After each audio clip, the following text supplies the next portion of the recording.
یہ آپ کا انکسار تھا، یہ آپ کا جذبہ خدمت تھا، اور اللہ کی ذات کے ساتھ محبت تھی دراصل، اور خدا تعالیٰ کی ناراضگی کا خوف یہ جو آپ کے سر پہ سوار رہا کرتا تھا، اور خدا تعالیٰ کے پیار کے حصول کی خواہش، یہ دو تھے وہ جذبات جو چودھری ظفر اللہ خان صاحب کو ساری عمر ایک منزل سے دوسری منزل کی طرف رواں دواں رکھتے رہے۔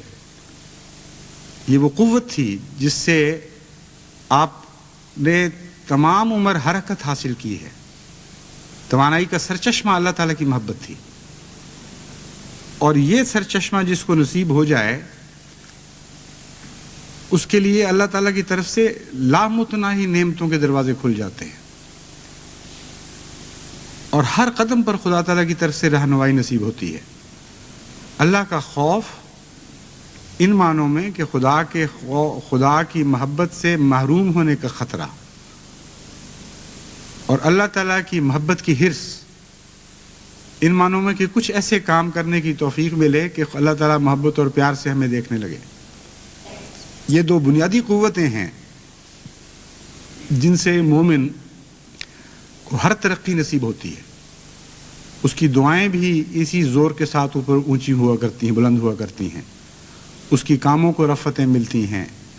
اس کی کوششوں کو پھل نصیب ہوتے ہیں، خطرات سے وہ بچایا جاتا ہے، اور غیر معمولی تائید الہی کے نشان اس کو عطا کیے جاتے ہیں۔ اور خدا کی راہ میں قربانی کے جو مختلف مظاہر ہیں، خواہ اس کا نام آپ چندہ رکھ لیں، خواہ اس کا نام وقت کی خدمت، جان کی قربانی، عزت کی قربانی، یہی دو جذبے ہیں حقیقت میں جن کا نام تقویٰ ہے، اور اسی تقویٰ سے یہ ساری نیکیاں پیدا ہوتی ہیں۔ تبھی حضرت مسیح موعود علیہ الصلوۃ والسلام کو خدا تعالیٰ نے الہاماً بتایا، اگر یہ جڑ رہی سب کچھ رہا ہے۔